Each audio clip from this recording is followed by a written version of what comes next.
announcing the arrival of President-elect Ferdinand Romualdez Marcos Jr.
Please rise for the entrance of colors.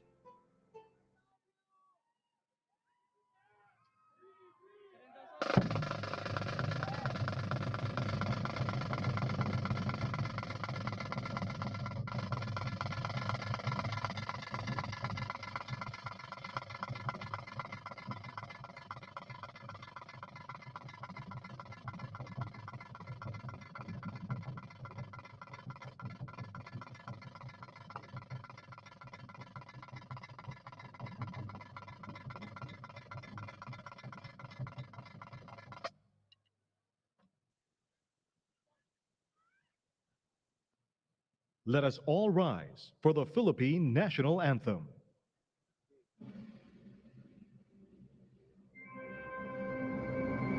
Bayang magiliw, perlas ng silanganan, alab ng puso, sa dibdib mo'y buhay.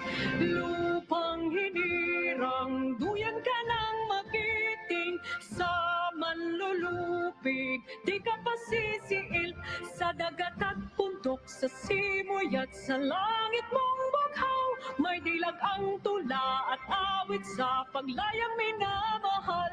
Ang kislap ng watawat mo'y tagumpay na nagdidingding. Ang bituing at araw niya kailan pa may di magdidilim. Lupa ng araw ng walhating pagsinta, buhay ay langit sa piling mo. Aming ligaya na pag may mga api, ang mamatay ng dahil sa'yo.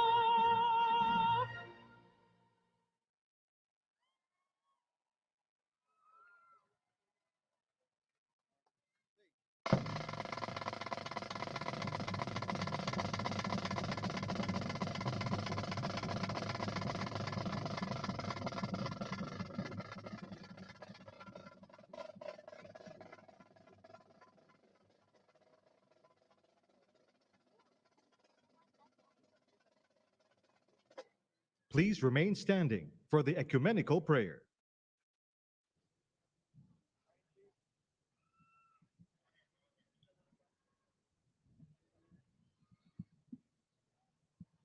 Kindly bow your heads in prayer.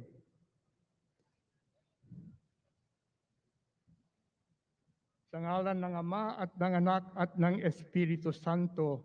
Amen.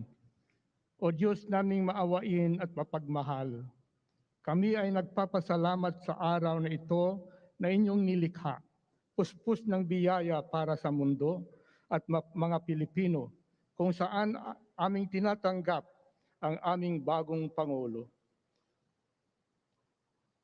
Nawa ang araw na ito ay maghatid ng pagkakataon upang maging ganap ang aming hinahangad na pagkakaisa, kaunlaran at kapayapaan. Maging hudyat nawa ito ng tunay na pagbabago, paglilingkod at pag-asa. Sa ngalan ni Kristo na aming Panginoon, kasama ng Espiritu Santo. Amen. Bismillahirrahmanirrahim. Qala rabbukum ud'uni astajib lakum. Ya Allah, the most gracious and the most merciful, please fill our mind and soul with good health and wellness forever. Bless us and our future leader, Ferdinand Romualdez Marcos Jr., a good health and spirit of wisdom so that he may serve his countrymen. We pray that our nation be crowned with compassion and nurtured by your love. ربنا آتنا في الدنيا حسنة وفي الآخرة حسنة وقنا عذاب النار وادخلنا في جنة مع الأبرار يا عزيز يا غفار يا رب العالمين. Panginoon po naming Diyos, banal ka po at makapangyarihan sa lahat. Pakitanggap po ang aming taos-sa-pusong pasasalamat sapagkat taglay pa naming lahat ngayon ang aming buhay at ang aming lakas. Sasaksihan po namin ang panunumpa ng bagong Pangulo ng aming Republika. Nagmamakaawa kaming lahat na tulungan mo po ang aming Pangulo, maging lahat ng mga nangunguna sa aming pamahalaan, maipatupad ng pantay-pantay lahat ng mga batas, tungo po sa pag-unlad ng aming lipunan.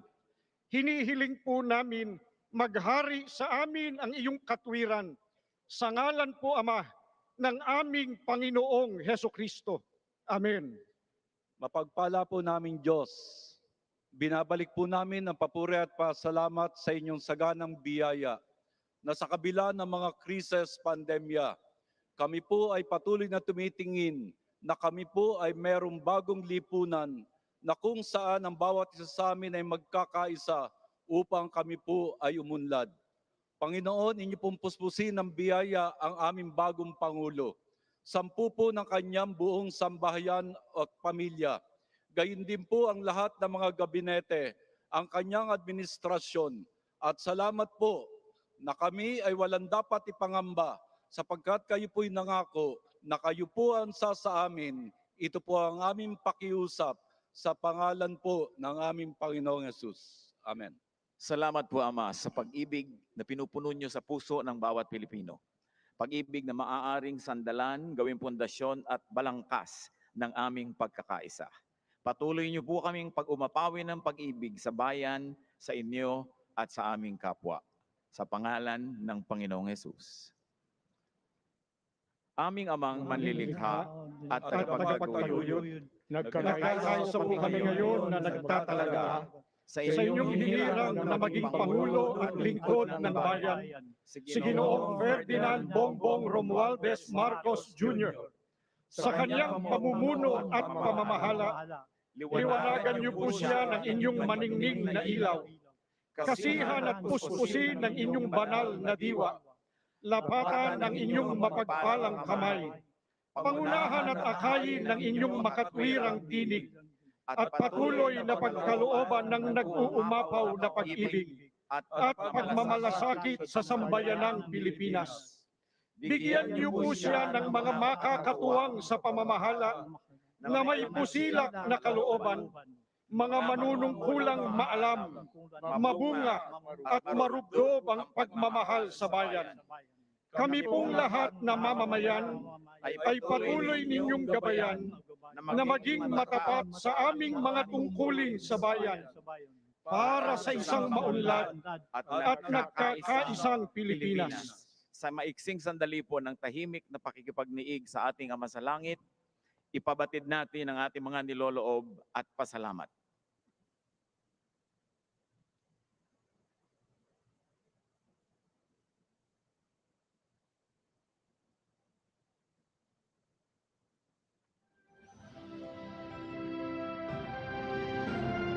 Please be seated.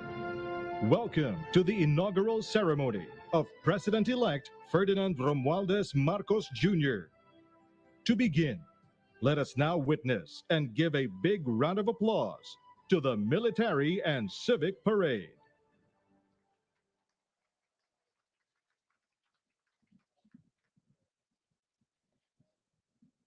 Sa makasaysayang araw na ito, ating binibigyang pugay ang bagong Pangulo ng Republika ng Pilipinas, Pangulong Ferdinand Romualdez Marcos Jr. Kung kaya't narito po ang isang parada bilang pagpaparangal. Atin na pong tunghayan ng mga tagapangalaga ng bansa, naglilingkod sa iba't ibang larangan, isinasanggalang ang bansa sa anumang pagbabanta. Sila na nagtataglay ng katapangan at kagitingan, patuloy na nakikipaglaban para sa kapayapaan at kalayaan na ating tinatamasa.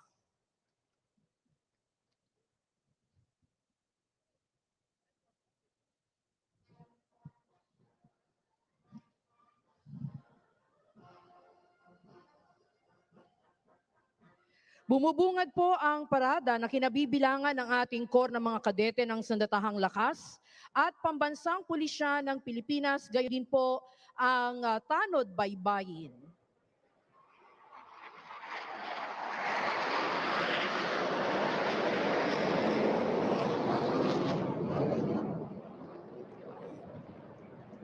Inyo pong nasaksihan ang high-speed opener pass o ang mabilisang paglipad ng FA-50PH o ang tinaguriang Fighting Eagle. Ito ang pangunahing air asset na ginamit sa pagsasagawa ng combat air operation sa Marawi City laban sa ISIS-inspired terrorists. Naipamalas na ng FA-50PH, Agila ng Pilipinas, ang pagiging most lethal weapon system dahil sa iba't ibang katangian nito na ginagampanan sa pagdepensa at pag-atake sa himpapawid ng Philippine Air Force. Ang FA-50PH bilang air asset ay pinangangasiwaan ng ating 5th Fighter Wing, the home of the country's frontline fighters and jet trainers.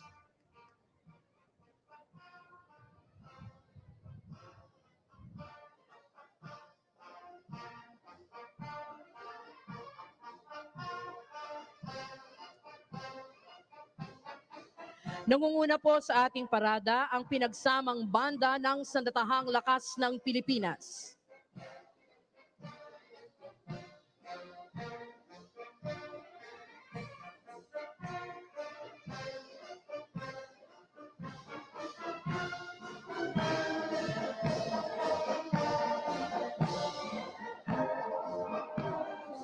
Dumaraan po sa hating harapan ang commander ng tropa, Major General Jonas R. Lumawag, Philippine Navy Marines. Ang unang brigada sa kasuotang gala ay nasa pamumuno ni Brigadier General Alvin P. Flores, Army. Ang unang batalyon ay binubuo ng Corps ng mga kadete ng Sandatahang Lakas ng Pilipinas na pinangungunahan ni Cadet First Class Edmond D. Logroño. Mula sa prestiyosong Philippine Military Academy, ang mga ginoo at binibining ito ang mamamahala sa iba't ibang sangay ng Sandatahang Lakas. Ikinikintal sa kanilang puso't isipan ng kagitingan, integridad at katapatan. Sila na sa hinaharap ay magiging kaagapay sa pagsusulong ng kapayapaan at kaunlaran ng bansa. Sumusunod ang batalyon ng mga kadete mula sa kilalang Philippine National Police Academy sa pangunguna ni Cadet Second Class Joshua R. Pulido. Hinuhubog ang karakter ng mga kadeteng ito upang mamuno sa hinarap ng nananaig ang paglilingkod, karangalan at hustisya, gayon din bilang makadiyos, responsable at respetadong mga public safety officers.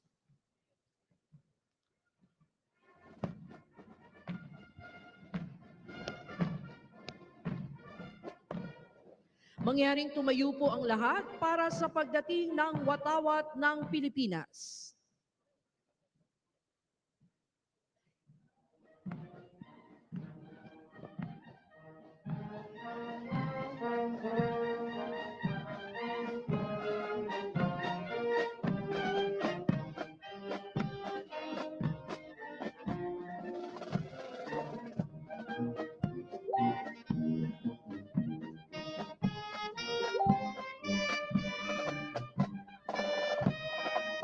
mangyayaring magsiupo na ang lahat. Ating natutunghayan ang mga sagisag mula sa Sandatahang Lakas, Pambansang Pulisya at sa Tanod Baybayin ng Pilipinas. Ang pangalawang brigada sa kanilang kasuotang battle dress attire ay pinamumunuan ni Brigadier General Joanis Leonardi B. Di Maano ng Air Force. Sumusunod ang batalyon ng Special Operations Forces ng Sandatahang Lakas sa pangunguna ni Commander Ray R.G. Habonete ng Navy. Binubuo ang batalyon ng Scout Ranger at Special Forces ng Philippine Army, Naval Special Operations Group ng Philippine Navy at 7th Special Operations Wing ng Philippine Air Force. Sila mga piling individual na ang kasanayan ay sa iba't ibang larangan at nakakaangat lalo na sa mga espesyal na operasyon. Narito naman ang batalyon na binubuo ng kapulisan at Tanod Baybayin na pinamumunuan ni Police Lieutenant Colonel Joseph C. Bayan. Ang ating kapulisan na tagapagpatupad ng batas sa papanatili ng kapayapaan at kaayusan at nagsisiguro sa kaligtasan ng ating mamamayan. Ang Tanod Baybayin ay nakatuon sa Maritime Search and Rescue, Maritime Law Enforcement, Maritime Safety, Marine Environmental Protection, at Maritime Security. Tunghayan natin ang mga sasakyan at gamit pandigma ng Sandatahang Lakas ng Pilipinas, Pambansang Pulisya ng Pilipinas at Tanod Baybayin ng Pilipinas, gayon din ang mga tauhang kabilang sa mga espesyal na unit, kasama na rin po ang pansuportang unit. Nangunguna ang mga espesyal na unit ng Sandatahang Lakas ng Pilipinas. Nariyan po ang Explosive Ordnance and Disposal Units, kabilang na rin po ang Chemical, Biological, and Radiological Nuclear Teams. Sumusunod naman po ang Kia Light Tactical Vehicle at Troop Carrying Vehicle. Narito rin po ang 11 Metrong Rigid Hull Inflatable Boat ng Naval Special Operations Group ng Philippine Navy. Ginagamit ito sa mga espesyal na operasyon bilang suporta sa maliitang SEAL operation. Ang tinaguriang combat arm of decision ng Armor Assets. Nangunguna ang Commando V-150 na pangunahing nakadisenyo para sa panloob na operasyong pansiguridad ng bansa. Kasabay ang SIBA Armored Fighting Vehicle ng Philippine Army na gumaganap para sa panloob na seguridad. Nariyan din po ang V-300 Armored Personnel Carrier ng Philippine Marine Corps, isang uri ng sasakyan na magagamit sa lupa o tubig man. Natutunghayan naman po natin ang artillery assets na binubuo ng mga kanyon ng Sandatahang Lakas ng Pilipinas. Nangunguna ang 20mm M39 anti-aircraft cannons at iniakma ito bilang ground-based weapons mula sa dating F-5 Freedom Fighters aircraft. Sumusunod ang Atmos 155mm howitzer system na binuo bilang shoot-and-scoot weapon na agarang magre-responde sa mahirap na kalupaan at kritikal na lugar. Kontrolado ito ng electronic suit na may inertial navigation system-based gun, laying method at automatic loader.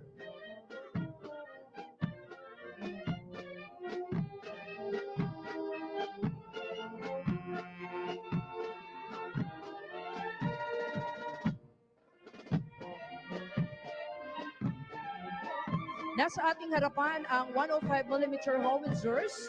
Sumusuporta ang mga ito sa mga puwersang nasa gitna ng operasyong militar. Ang gamit pandigmang ito ay nagbibigay ng close fire support.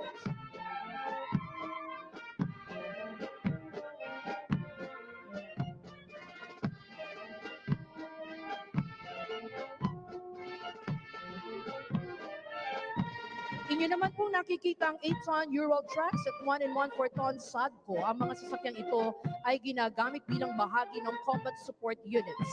Gayon din sa panahon ng kagipitan, partikular sa humanitarian assistance and disaster response.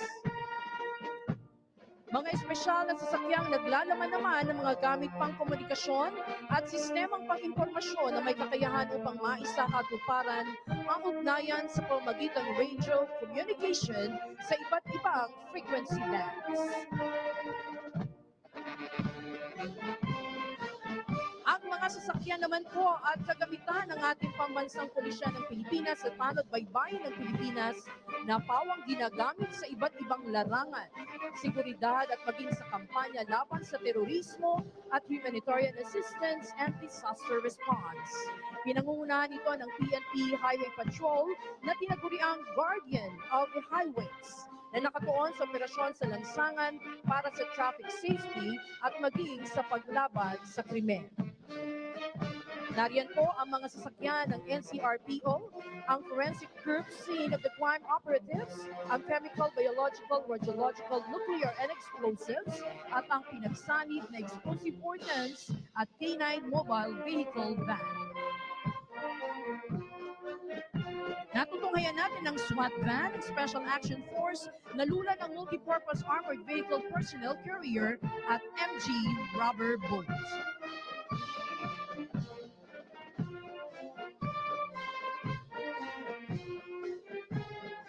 Mula naman sa Tanod Baybayin, nariyan ang bomb squad, ambulance at mga patrol cars.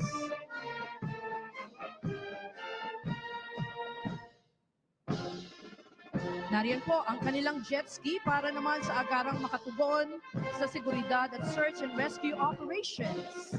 Ang aluminum search and rescue boats na nakadisenyo upang mabilisang makaresponde ang rescue team sa mga nalunod o biktima ng sakuna sa karagatan. Samantalang ang Regional Hull Boat ay ginagamit sa iba't ibang misyong isinasagawa ng Coast Guard Anti-Terrorist Unit. Ngayon po, ibaling ang inyong atensyon sa kalangitan at natutunghayan ang pagdaan ng mga sasakyang panghimpapawid ng Santahang Lakas ng Pilipinas.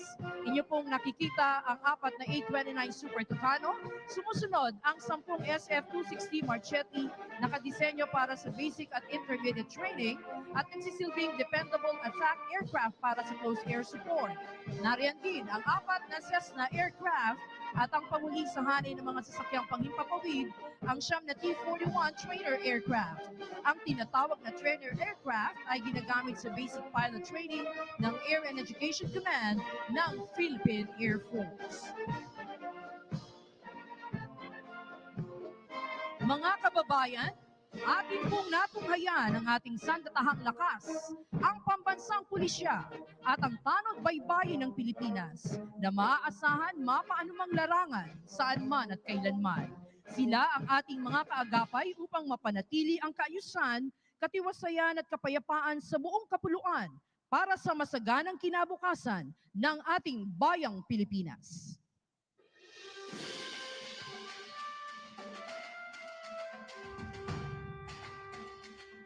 Mula naman sa iba't ibang sektor ng ating lipunan.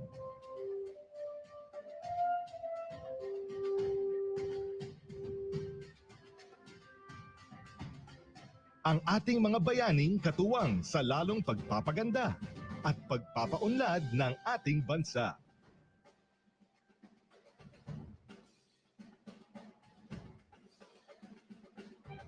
Ang ating mga medical frontliners.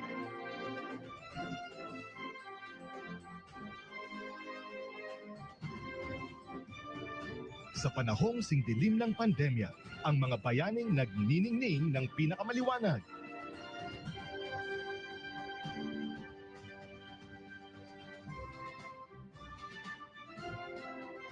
Sila ang ating mga medical at healthcare frontliners.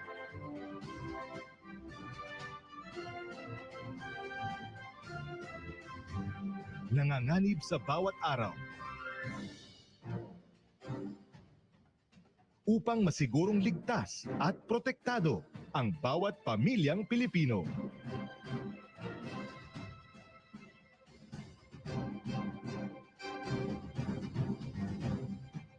Ang ating mga overseas Filipino workers.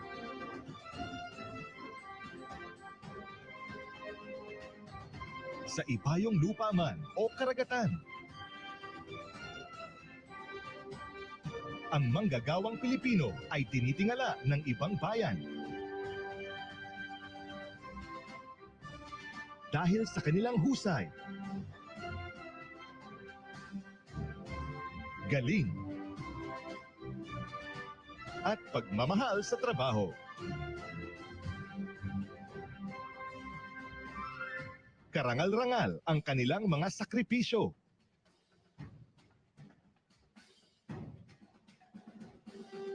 malayo sa kanilang mga mahal sa buhay.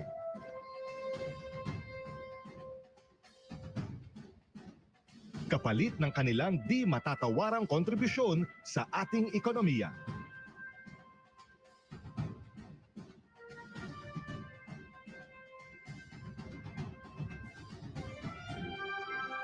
Mga atletang Pinoy sa larangan ng palakasan.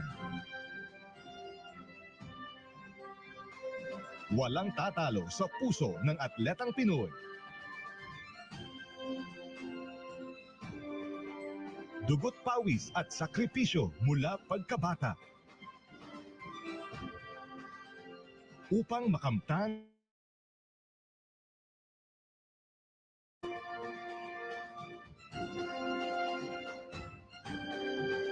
ang karangalang inyong dala para sa bansa.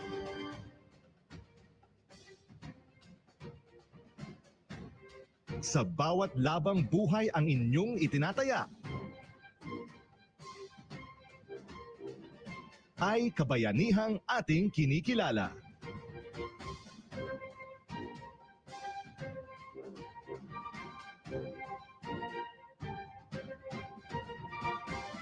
Ang manggagawang Pilipino.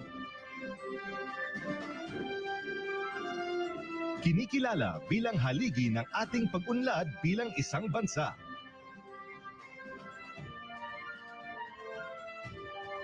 Ang kanilang pagpupunyagi at pagsisikap na maitaguyod ang pamilyang Pilipino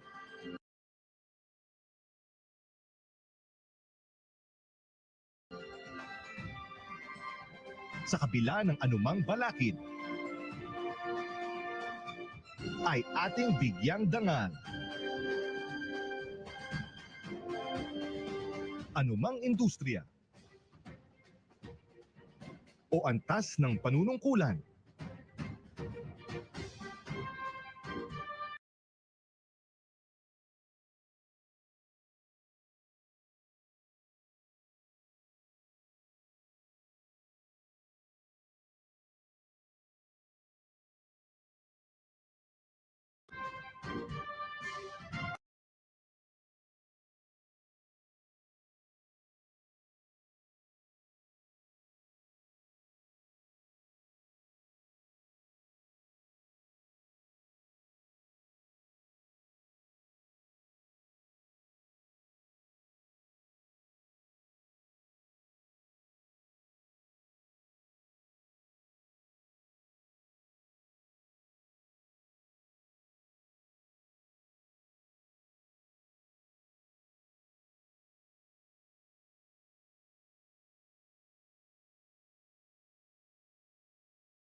ang bawat manggagawang Pilipino ay bahagi ng pagbabago.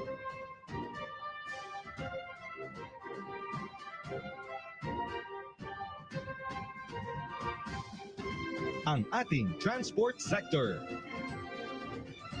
Panlupa.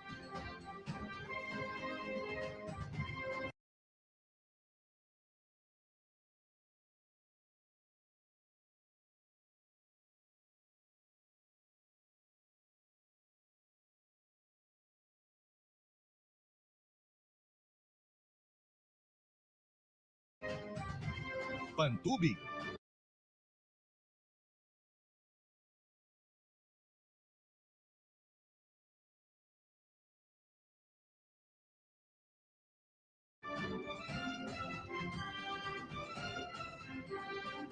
o panghimpapawid.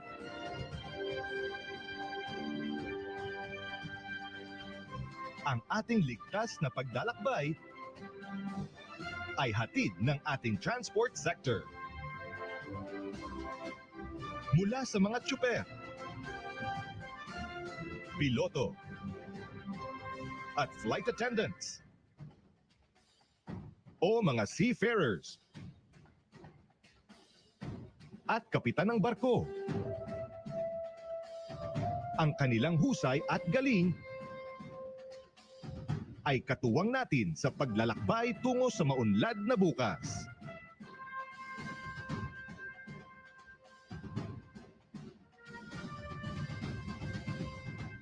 Isang pagpupugay sa ating mga magsasaka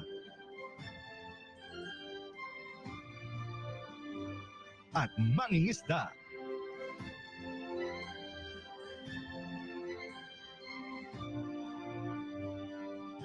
Kinikilala natin ang huwarang kontribusyon ng ating mga bayani sa pagpapaunlad ng sektor ng agrikultura.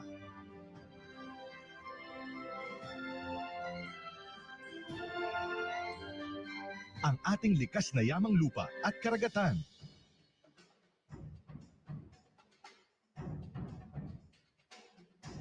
Kasama ang mga makabagong teknolohiya.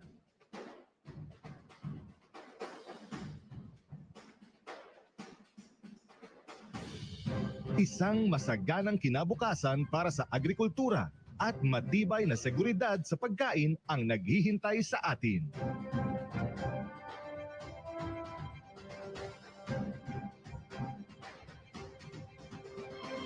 Ang ating Street Management Services Sector. Malinis, ligtas, at maayos na mga kalye at lansangan. Hatid ng ating mga kababayan sa serbisyo.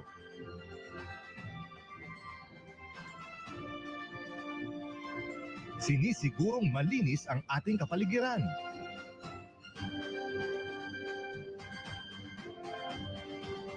Maginhawa ang daloy ng trapiko.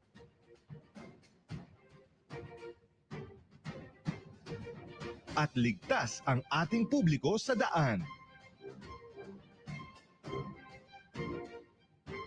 Saludo po sa inyo.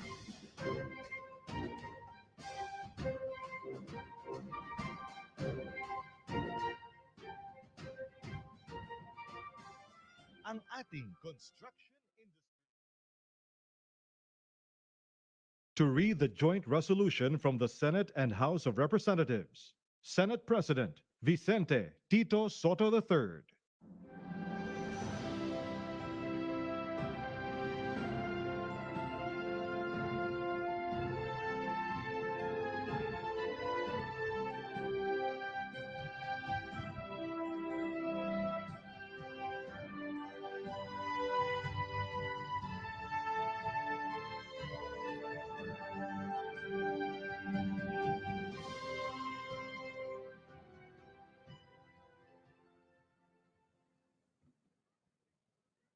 As the Senate President and co-chair of the joint public session of Congress that canvassed the votes for presidential and vice presidential candidates in the national elections held on the 9th of May, 2022, it is my distinct honor and privilege to join you in this historic occasion and read the dispositive portion of the resolution of both houses, which proclaimed the duly elected President and Vice President of the Republic of the Philippines. The dispositive portion of the said resolution reads as follows. Resolved further to declare that candidate Ferdinand Bongbong Marcos Romualdez Marcos Jr. and candidate Sara Zimmerman Duterte received the highest number of votes cast for President and Vice President respectively in the national elections held on the 9th of May, 2022, and by virtue thereof, to proclaim Ferdinand Bongbong Romualdez Marcos Jr. as the duly elected President of the Republic of the Philippines, and Sara Zimmerman Duterte as the duly elected Vice President of the Republic of the Philippines.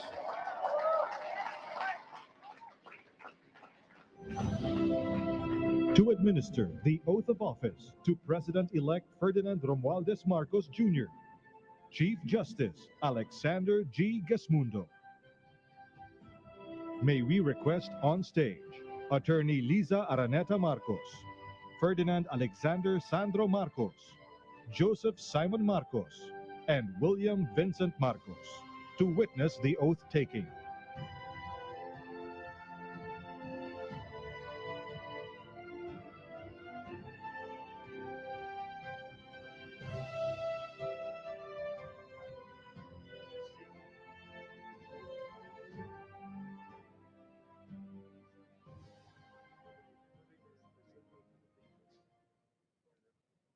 Mangyaring taas ang kanang kamay at wikain ang mga sumusunod.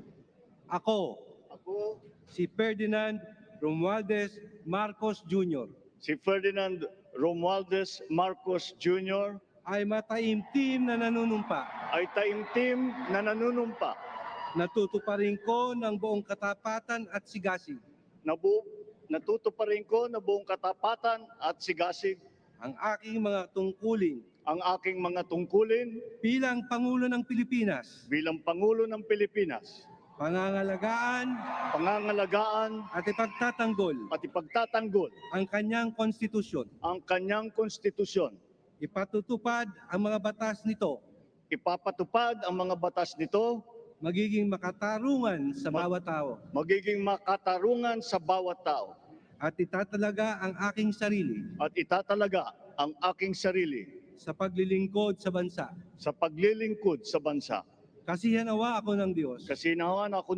Congratulations, Mr. Maraming President. salamat.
Excellencies, ladies and gentlemen, the President of the Republic of the Philippines, President Ferdinand Romualdez Marcos Jr.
His Excellency David Hurley, Governor General of Australia, and First Lady Linda Hurley, Their Excellencies, Special Envoys, and Heads of Delegations, His Excellency, Most Reverend Charles John Brown, and the esteemed members of the Diplomatic Corps, Vice President Sara Duterte, President Fidel Ramos, President Joseph Ejercito Estrada, President Gloria Macapagal Arroyo,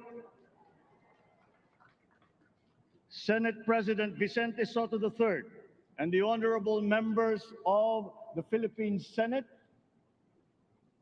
House Speaker Lord Alan J. Velasco, and the honorable members of the House of Representatives, Chief Justice Alexander Gesmundo, and the honorable justices of the Supreme Court,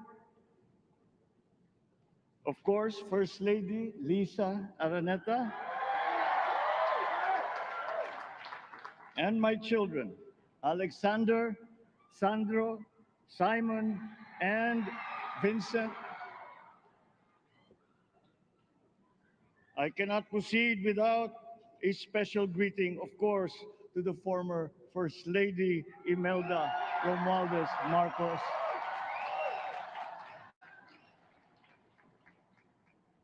Other distinguished guests, ladies and gentlemen, my friends, ang aking minamahal na mga kababayan, magandang tanghali po sa inyong lahat.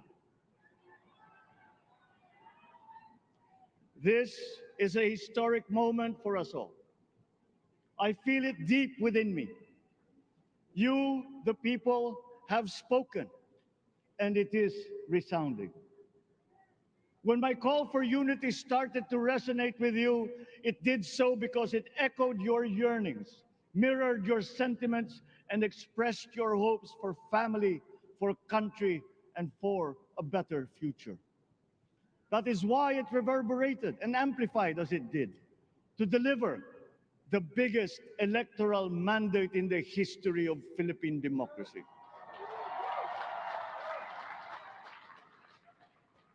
By your vote, you rejected the politics of division. I offended none of my rivals in this campaign. I listened instead to what they were saying. And I saw little incompatibility with my own ideas about jobs, fair wages, personal safety, and national strength, and ending want in a land of plenty. I believe that if we but focus on the work at hand and the work that will come to hand, we will go very far under my watch. You believe that too. At pinakinggan ko ang tinig ninyo na ang sinisigaw ay pagkakaisa, pagkakaisa, pagkakaisa.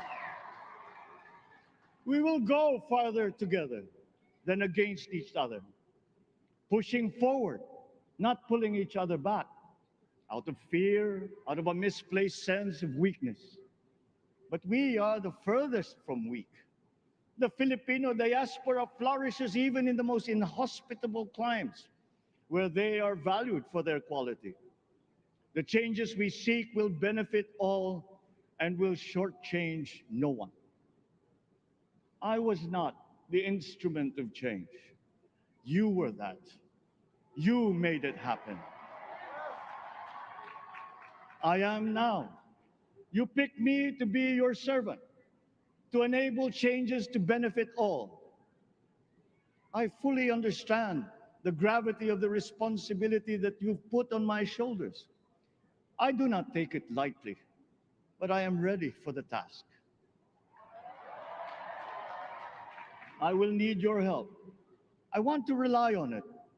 But rest assured, I do not predicate success on the wide cooperation that's needed. I will get it done. I once knew a man who saw what little had been achieved since independence in a land of people with the greatest potential for achievement, and yet they were poor. But he got it done, sometimes with the needed support, sometimes without. So will it be with his son. You will get no excuses from me.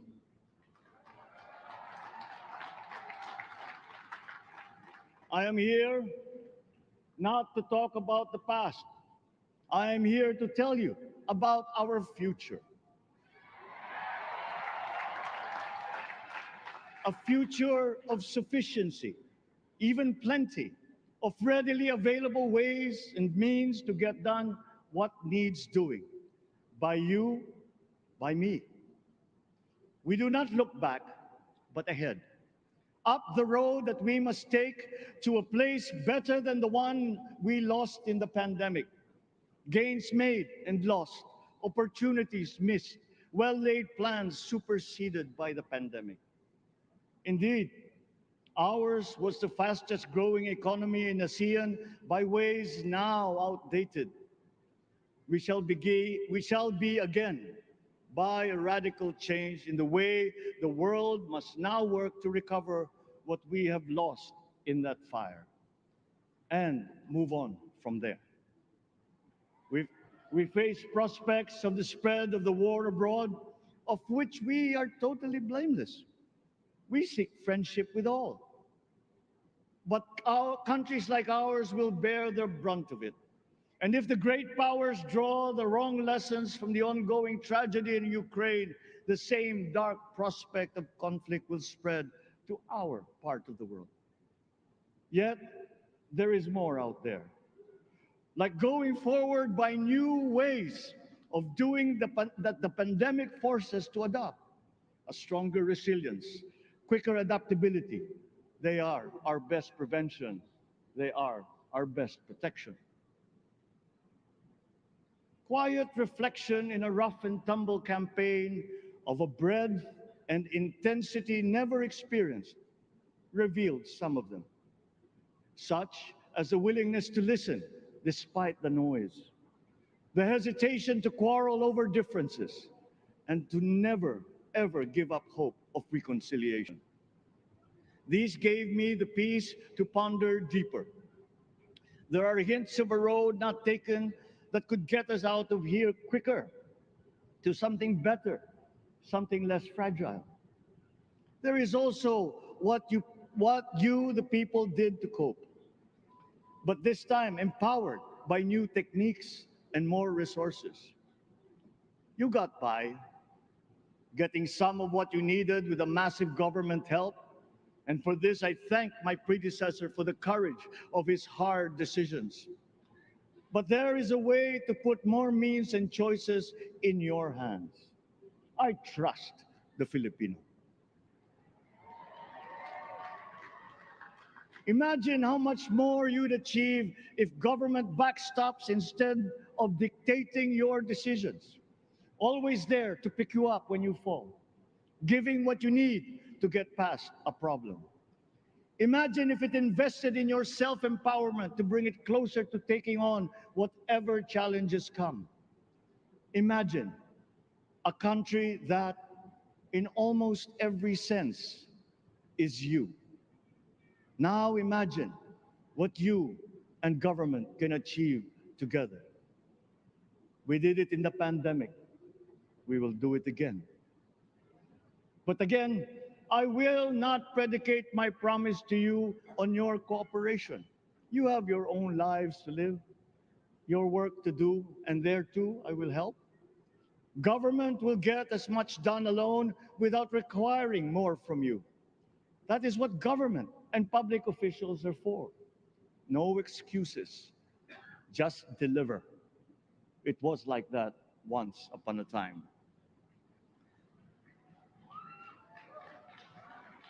I did not talk much in this campaign. I did not bother to think of rebutting my rivals. Instead, I searched for promising approaches better than the usual solutions. I listened to you. I did not lecture you who has the biggest stake in our success. And the forthcoming State of the Nation will tell you exactly how we shall get this done. In this fresh chapter of our history, I extend my hand to all Filipinos.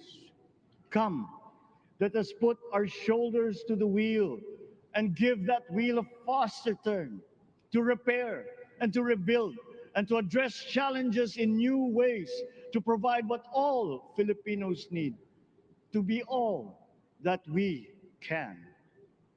We are here to repair a house divided, to make it whole, and to stand strong again in the Bayanihan way, expressive of our nature as Filipinos.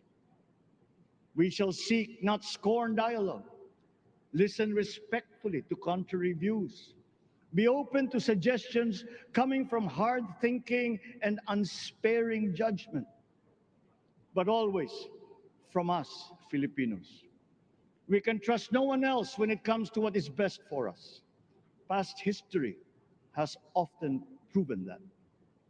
Solutions from outside divided us. None deepened our understanding. They were always at our expense. Never forget, we are Filipinos. One nation, one republic, indivisible. We resisted and never failed to defeat foreign attempts to break up our country in my father's watch. His strongest critics have conceded that. So let us all be part of the solution that we choose. In that lies the power to get it done. Always be open to differing views, but ever united in our chosen goal. Never hesitating to change it, should it prove wanting. That is how agile, resilient republics are made. Our future we decide today. Yesterday cannot make that decision anymore, nor can tomorrow delay it. The sooner we start, the surer and quicker the prospect of achieving our future. These are troubling times. What's happening to others can happen to us, but it will not. We see what's happening. We are witness to how it is being stopped, and we have seen the glory that crowns struggle against all odds. Giving up is not an option. We've been through times of bitter division, but united, we came through to this when it shall begin again, but better. The campaigns I've run have taken me here where I stand today. I listened to you, and this is what I have heard. We all want peace in our land. You and your children want a good chance at a better life in a safer, more prosperous country. All that is within reach of a hard-working, warm, and giving race. Your dreams are mine. Pangarap nyo ay pangarap ko. How can we make them come true? How can we do it together? But I will take it as far as anyone with the same faith and commitment can, as if it depended entirely on himself. Sa pangarap na maging mapayapa ang ating bansa, ang pangarap nyo ay pangarap ko. Sa pangarap na maging maunlad ang ating bansa, ang pangarap nyo ay pangarap ko. At sa pangarap na maging mas masinang ang kinabukasan natin at ng ating mga anak, ang pangarap nyo ay pangarap ko. We are presently drawing up a comprehensive, all-inclusive plan for economic transformation. We will build back better by doing things in the light of the experiences that we have had, both good and bad. It doesn't matter. No looking back in anger or nostalgia. In the road ahead, the immediate months will be rough, but I will walk that road with you. The pandemic ravaged bigger economies than ours. The virus is not the only thing to blame. What had been well built was torn down. We will build it back better. The role of agriculture cries for the urgent attention that its neglect and misdirection now demands. Food self-sufficiency has been the key promise of every administration. None but one delivered. There were inherent defects in the old ways and in recent ways too. The trade policy of competitive advantage made the case that when it comes to food sufficiency, a country should not produce but import what other countries make more of and sell cheapest. Then came Ukraine. The most vulnerable when it comes to food are the countries furthest away from the conflict, those bearing no blame for provoking it. Yet they face the biggest risk of starvation.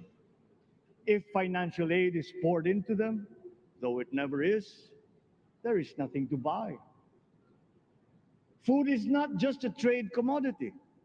Without it, people weaken and die. Societies come apart.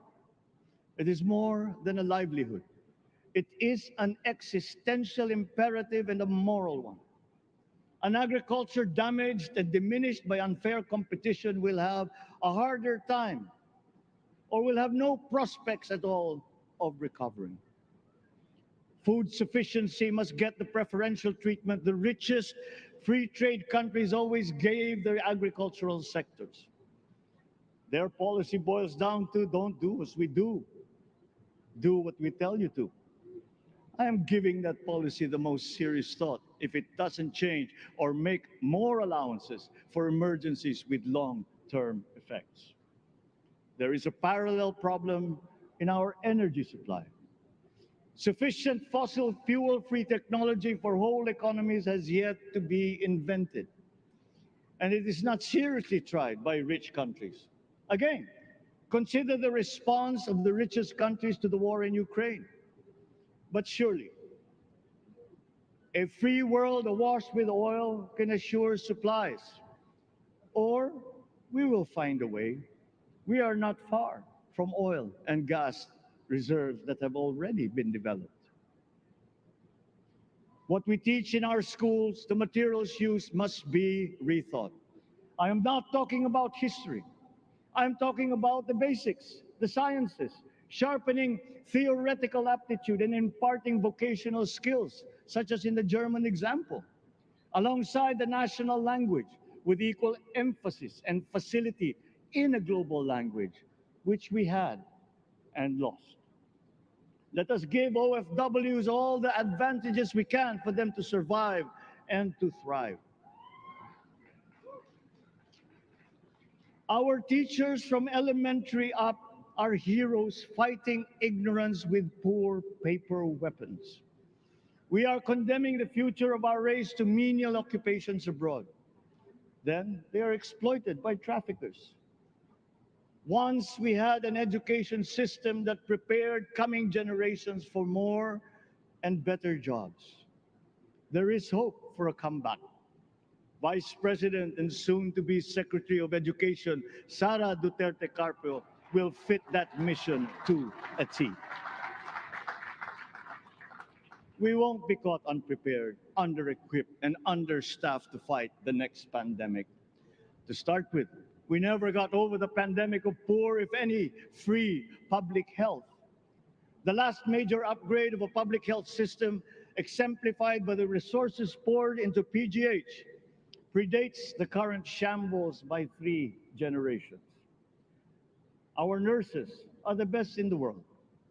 They acquitted themselves with the highest distinction abroad, having suffered even the highest casualties.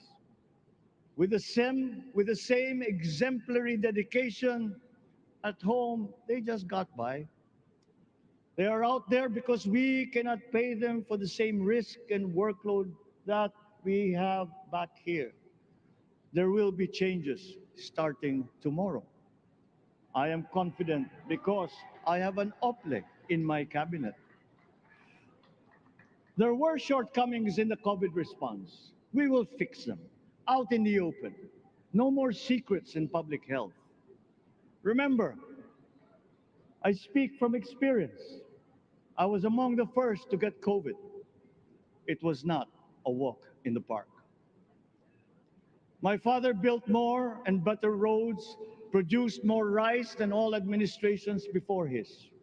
President Rodrigo Roa Duterte built more and better than all the administrations succeeding my father's. Much has been built, and so well, that the economic dogma of dispersing industry to develop the least likely places has been upturned. Development was brought to them. Investors are now setting up industries along the promising routes built. And yet, the potential of this country is not exhausted. Following these giant steps, we will continue to build. I will complete on schedule the projects that have been started. I'm not interested in taking credit. I want to build on success that's already happening. We will be presenting the public with a comprehensive infrastructure plan.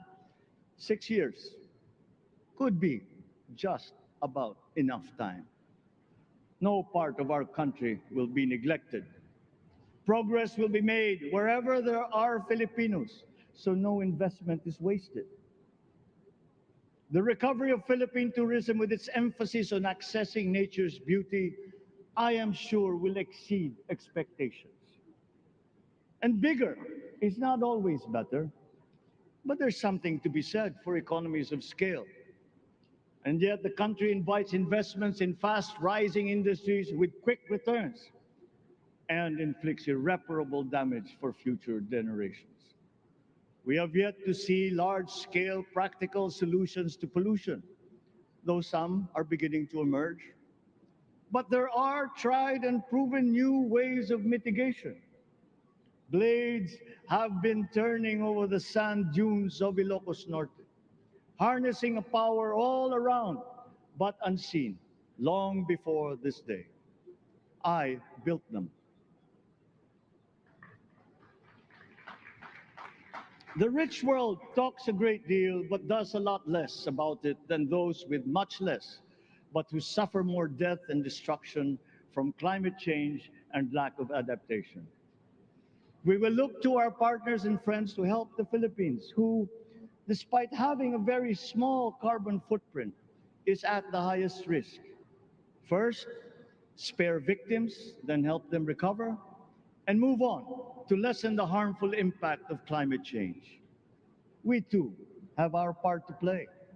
We are the third biggest plastics polluter in the world, but we won't shirk from that responsibility. We will clean up. You will not be disappointed, so do not be afraid. With every difficult decision that I must make, I will keep foremost in my heart and in my mind the debt of gratitude I owe you for the honor and responsibility that you have conferred on me. Whatever is in a person to make changes for the better of others, I lay before you now in my commitment. I will try to spare you, You have your other responsibilities to carry. But I will not spare myself from shedding the last bead of sweat or giving the last ounce of courage and sacrifice. And if you ask me why I am so confident of the future, I will answer you simply that I have 110 million reasons to start with. Such is my faith in the Filipino.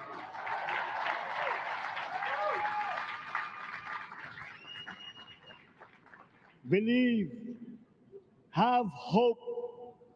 The sun also rises like it did today and as it will tomorrow. And as surely as that, we will achieve the country all Filipinos deserve. God bless the Philippines. God bless our work.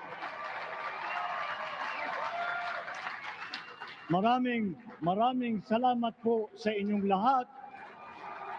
Mabuhay ang Pilipinas. Magandang tanghali po.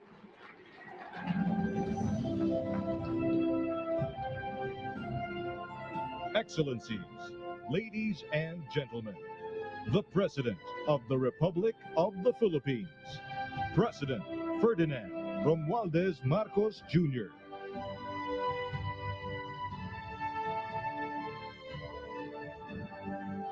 We will now have a photo opportunity with President Ferdinand Romualdez Marcos Jr. May we invite the first family on stage. First Lady Liza Araneta Marcos, Ferdinand Alexander Sandro Marcos, Joseph Simon Marcos, and William Vincent Marcos.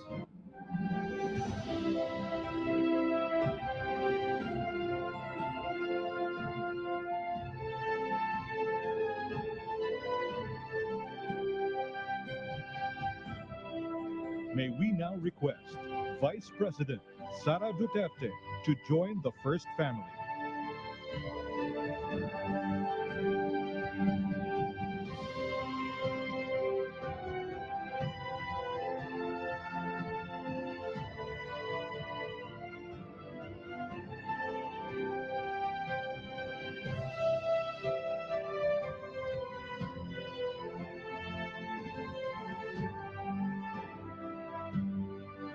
May we now request on stage Chief Justice Alexander G. Gasmundo and Senate President Vicente Soto III to join the first family.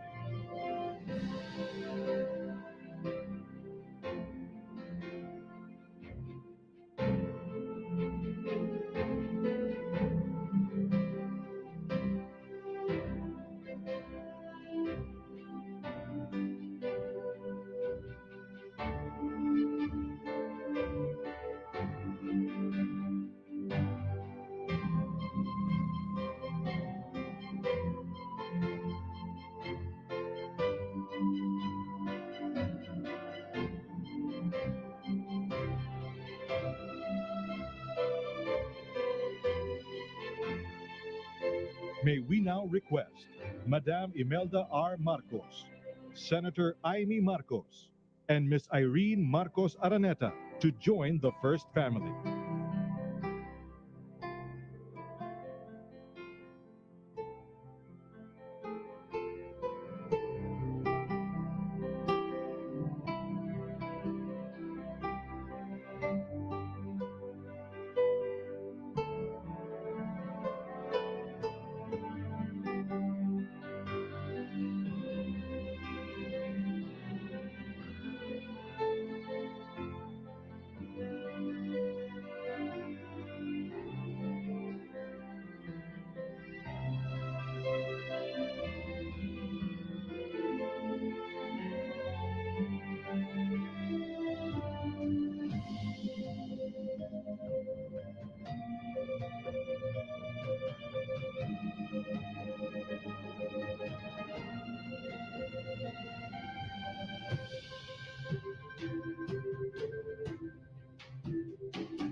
mo'y mabantayan, Pilipinas kong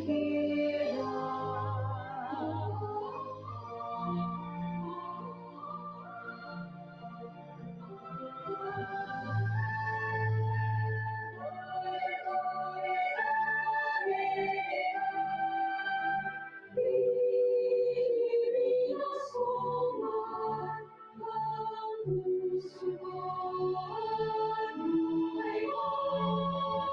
Sa iyo'y ibig